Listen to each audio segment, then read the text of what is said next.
Om Sai master, Om Sai master, Om Sai master. 2021వ సంవత్సరం April నెల 13వ తేదీ ప్లవనామ తెలుగు ఉగాది పండుగ. ఈ రోజున మిత్రులారా, ఒక విశేషం ఏంటంటే, మన ఉగాది రోజునే మహారాష్ట్ర వాళ్ళు కూడా ఉగాది పండుగ చేసుకుంటారు. అదే ఇద్దరికీ ఒకే రోజు ఉగాది. మిగతా రాష్ట్రాల్లో, దేశాల్లో కొత్త సంవత్సరం ప్రారంభం వేరువేరుగా ఉన్నప్పటికీ మహారాష్ట్ర, మన తెలుగు ఉగాది ఒకే రోజు వస్తాయి. అందుకని షిర్డీలో కూడా ఉగాది పండగ చేస్తారు. గుడి పడ్వా అని అంటారు వాళ్ళు ఈ పండగని.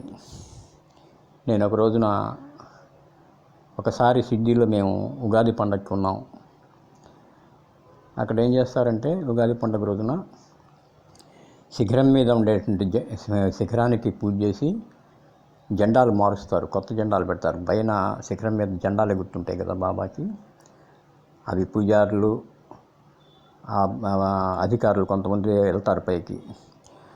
మేము ఆ రోజు అప్పుడు ఉన్నది ఏంటంటే, మారుతి మందిరం పక్కన ఉండే ఒక చిన్న వసతిలో పైన ఉన్నాం అన్నమాట. కరెక్ట్గా 4 అంతస్తులు అయితే మేము ఉండే అంతస్తులో రూమ్కి ఈ శిఖరం కనిపిస్తూ ఉంటుందన్నమాట.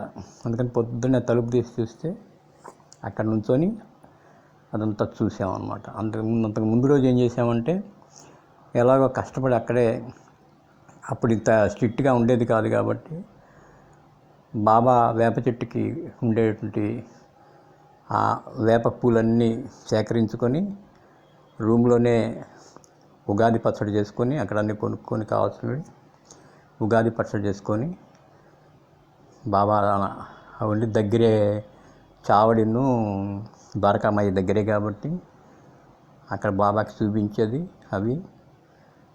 అప్పుడు ఉగాది పచ్చడి చేసుకున్నాం అన్నమాట.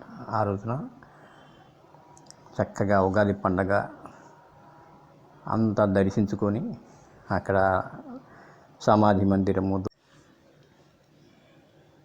అలా చక్కగా దర్శనాలన్నీ చేసుకొని, సమాధి మందిరం, గురుస్థానం, చావడి, పారాయణాలయంలో కాస్త పారాయణం చేసుకొని, సత్యనారాయణ స్వామి వ్రతం టికెట్ కొనుక్కొని సాయి సన్నిధిలో ఆ సత్యనారాయణ స్వామి వ్రతం హాల్లో కూర్చొని చక్కగా వ్రతం చేసుకొని ప్రసాదం తీసుకొని, తర్వాత ప్రసాదాలయానికి వెళ్ళి బాబా పెట్టినటువంటి ఉగాది భోజనం స్వీకరించాము. అట్లా అద్భుతంగా జరిగింది. ప్రతి ఉగాదికి నాకు అదంతా గుర్తు వస్తూ ఉంటుంది. వచ్చి స్మరించుకొని మరొకసారి షిర్డీలోనే అలా ఉన్నాం అనుకొని అట్లా ఉగాది పండుగ చేసుకుంటూ ఉంటాం. అదంతా బాబా ప్రసాదించినటువంటి సద్గురుమూర్తులు మాటలు, ఆశీస్సుల వల్లే అలా చేసుకోగలిగాము. శ్రీ గురు చరణం శరణం.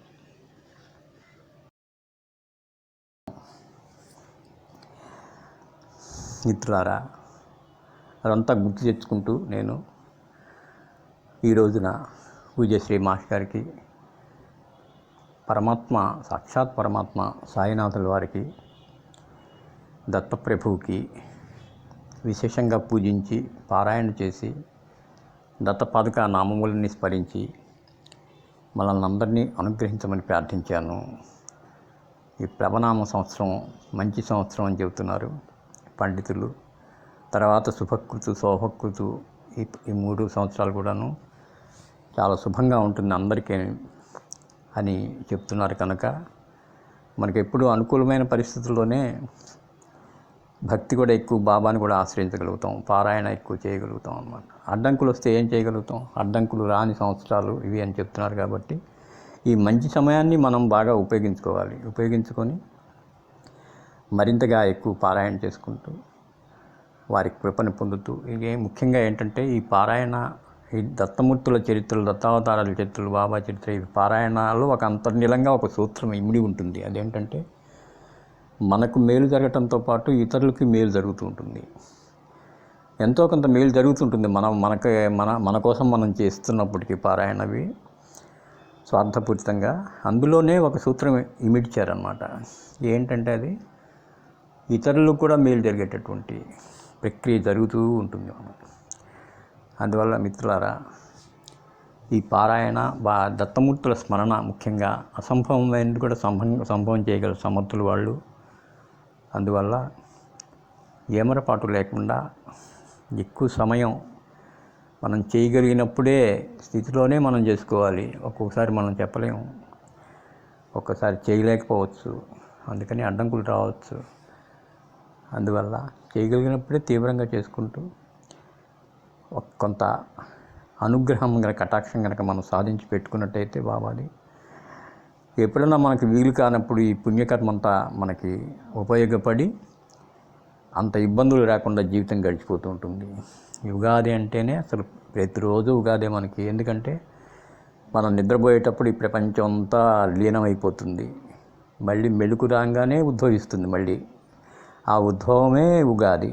అందుకని ప్రతిరోజు పరిశీలన చేసుకోమని చెప్పారు మాస్టర్ కూడాను. ఏంటి, ప్రతిరోజు మన జీవిత లక్ష్యం గుర్తు తెచ్చుకోవాలి. పడుకునేటప్పుడు మళ్ళీ గుర్తు తెచ్చుకోవాలి. నామస్మరణ చేస్తూ తలుచుకొని నమస్కారం చేసుకొని పడుకోవాలి.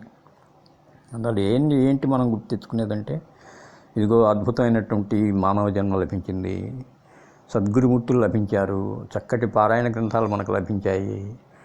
అందువలన వీటిని ఉపయోగించుకొని జీవిత లక్ష్యం, మానవ జీవిత లక్ష్యం ఏదైతే ఉందో అది సాధించాలి. మనకు మళ్ళీ ఇతరులకి మేలు జరగాలి, మనకి మేలు జరగాలి, మన కుటుంబం సుఖంగా ఉండాలి, బాబా కృప పొందాలి అని పదే పదే చెప్పుకుంటూ మళ్ళీ పారాయణ చేసుకుని నిత్యకృత్యాలని చక్కగా చేసుకొని ధర్మబద్ధంగా నడుచుకుంటూ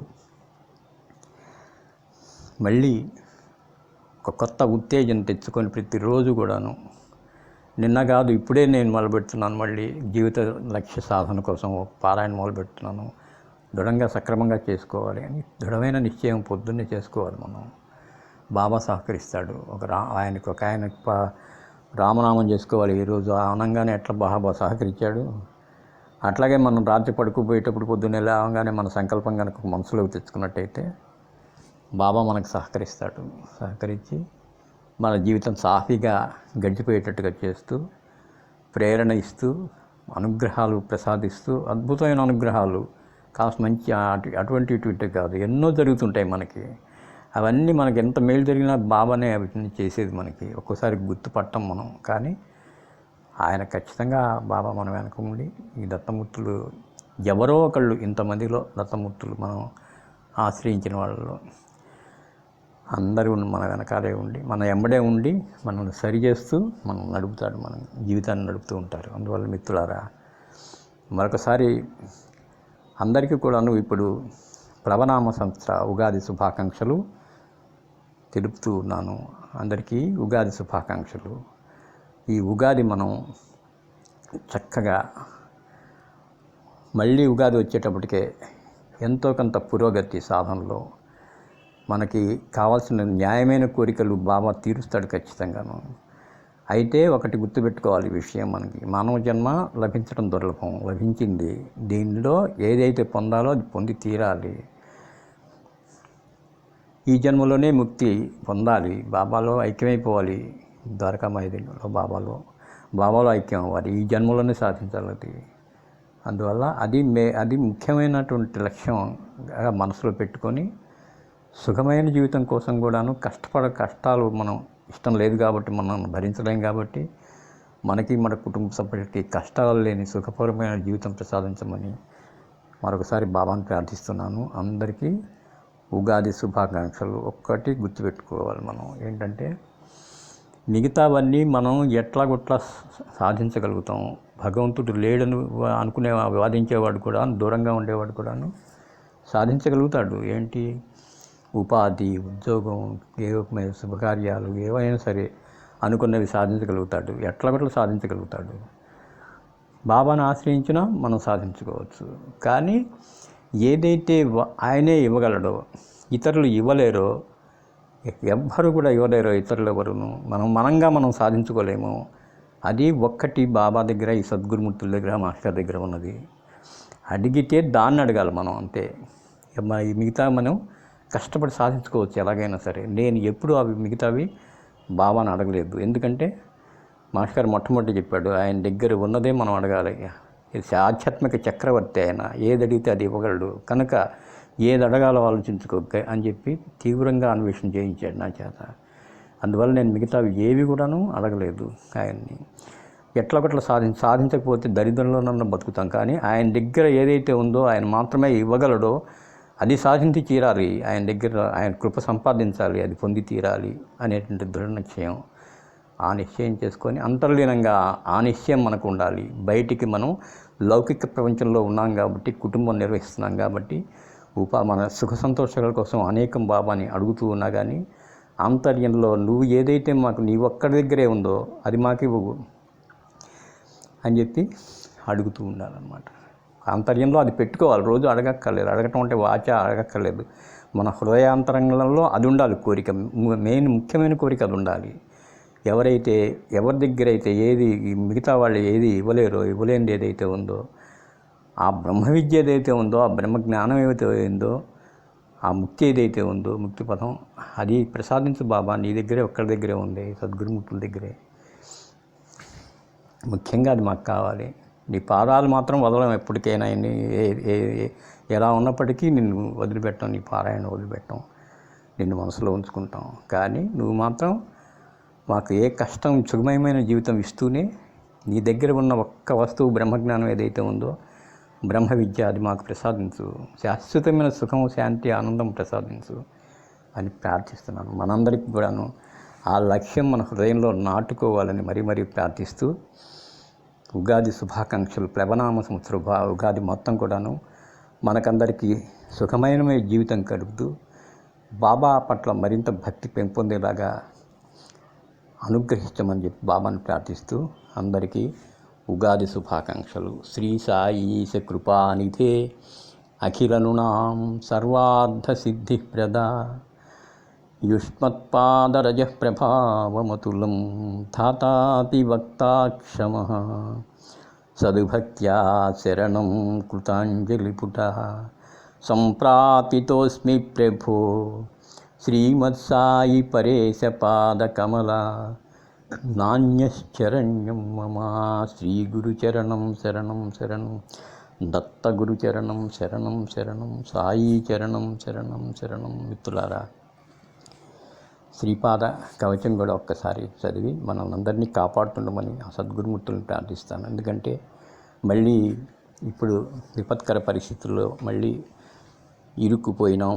కరోనా మహమ్మారి మళ్ళీ విజృంభిస్తుంది కాబట్టి మనకు రక్షణ కవచాన్ని ఒకటి చదువుతాను. శ్రీపాద పాతు మే పాద ఊరు సిద్ధాసనస్థితః పాయా దిగంబరో గుహ్యం నృహరి పాతు మే కటిం నాభిం పాతు జగస్రష్టా ఉదరం పాతు దలోదరా కృపాళు పాతు హృదయం షడ్భుజ పాతు మే ముఖం జిహ్వాం మే వేదవాక్ పాతు నేత్రే మే పాతు దివ్యదృక్ నాసికాం పాతు గంధాత్మా పాతు పుణ్యశ్రవాశ్రుతి లలాటం పాతు హంసాత్మా శిరః పాతు జటాధర కర్మేంద్రియాణి పాతీశః పాతు జ్ఞానేంద్రియాణ్యజ సర్వాంతరోంతఃకరణం ప్రాణాన్ మే పాతు యోగిరాట్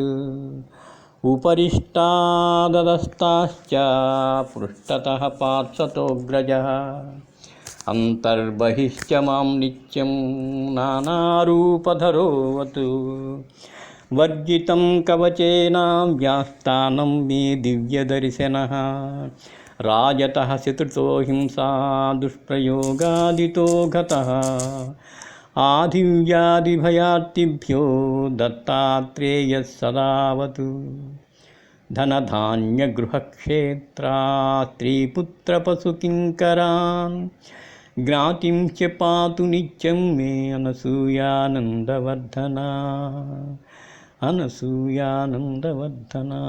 శ్రీగురుచరణం శరణం శరణం, దత్తగురుచరణం శరణం శరణం, సాయి చరణం శరణం శరణం.